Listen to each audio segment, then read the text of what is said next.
Hello students, welcome back to my channel. Nature of party system in India topic हम पढ़ रहे थे। पिछली वीडियो में हमने दो पार्ट्स में इसको कवर किया है। तीसरा पार्ट उसका कंटिन्यूएशन में आपके सामने लेकर आया हूँ। अगर कोई भी चीज़ आपको नहीं समझ लगती है तो कमेंट करके ज़रूर बताएं। हम उसको एक्सप्लेनेशन में एक और वीडियो भी बना सकते हैं। चलिए शुरू करते हैं।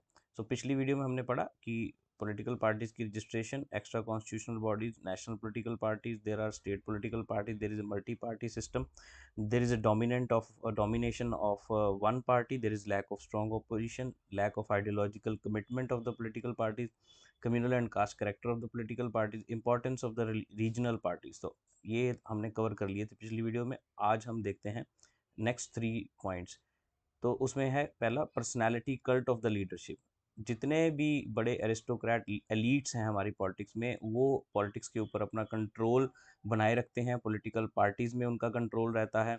हमारा देश एक ऐसा देश है जहाँ पे लोगों का पार्टी की आइडियोलॉजी से हटकर लोगों का लीडर के बीच में बहुत फेथ रहता है, बहुत विश्वास भरोसा होता है अपने लीडर के ऊपर। वो पर्सनैलिटी वर्शिप की तरफ हमारे देश में बहुत एक फिनोमिना है। जैसे मैं बात करूँ तो पंडित नेहरू जब उनके समय में था, तो वो कांग्रेस पार्टी के लिए, लोगों को कांग्रेस पार्टी पता था तो पंडित नेहरू का नाम सबसे पहले आता था। तो Nehru ji was a symbol of recognition काफ़ी समय तक। फिर उसके बाद इंदिरा गांधी जो प्राइम मिनिस्टर रही हैं, वो भी इसी तरह। फिर राजीव गांधी, सोनिया गांधी।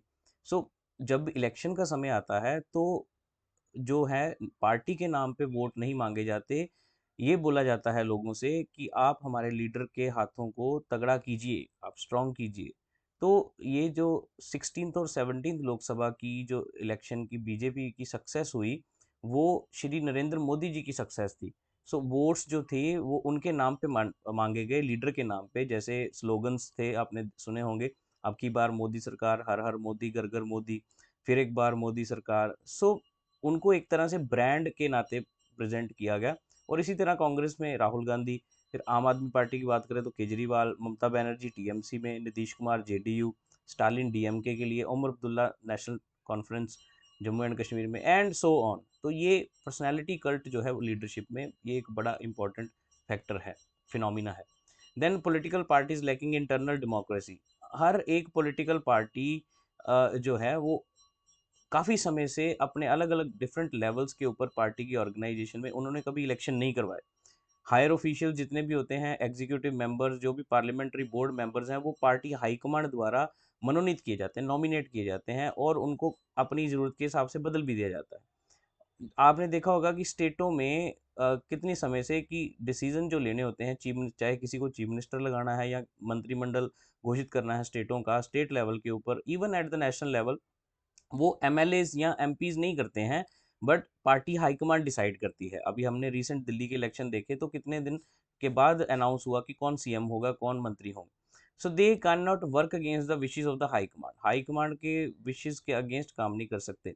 कोई भी, जितनी भी की प्लेसेस हैं पार्टी में, वो कुछ लोगों के द्वारा काफ़ी समय से जो है भारत में वो उन्हीं के द्वारा जो है वो ली गई हैं। जैसे सोनिया गांधी काफ़ी देर से कांग्रेस की प्रेसिडेंट हैं, और कुछ ही लोग हैं, अगर बीजेपी में भी देखें तो वो भी रूल कर रहे हैं। जो कैडर होता है, जो उनके जो वर्कर्स होते हैं लोअर लेवल के ऊपर, वो डिसीजन मेकिंग में या पार्टी प्रोग्राम बनाने में कहीं सम्मिलित नहीं होते हैं। ये सब कुछ अगर देखें तो ये डेमोक्रेटिक प्रिंसिपल्स के अगेंस्ट है, बट अनफॉर्चुनेटली हर एक पार्टी अपने आप को डेमोक्रेटिक कहती है। इंटरनल डेमोक्रेसी की बहुत कमी है पार्टीज के अंदर। Then groupism, factionalism within the party. Bharat में हर एक पार्टी जो है ग्रुपिज्म का शिकार हुई है बड़ी बुरी तरह से, और ये पार्टी की यूनिटी को ख़त्म करता है। कांग्रेस पार्टी कई बार जो है वो विभाजित हुई, 1969, 78, 1995, 1999। फिर कुछ नेता इनमें से बड़े निकल के उन्होंने अपने क्षेत्रीय दल बना ली। जनता दल 1989 में बना, लेकिन फिर उसके बाद 5 बार डिवाइड हुआ, 90 में, 92 में, 93, 94, 97 में। कम्युनिस्ट पार्टी अगर आज मात खा रही है तो उसका कारण सबसे बड़ा यही है कि फैक्शनलिज्म, ग्रुपिज्म। कई बार कम्युनिस्ट पार्टी में से कई गुट निकल के अलग अलग छोटे छोटे स्प्लिंटर ग्रुप बने। अभी अब रिसेंटली हमने देखा कि शिवसेना का डिवीजन हुआ, नेशनलिस्ट कांग्रेस पार्टी, शरद पवार जी की पार्टी है, उसका डिवीजन हुआ।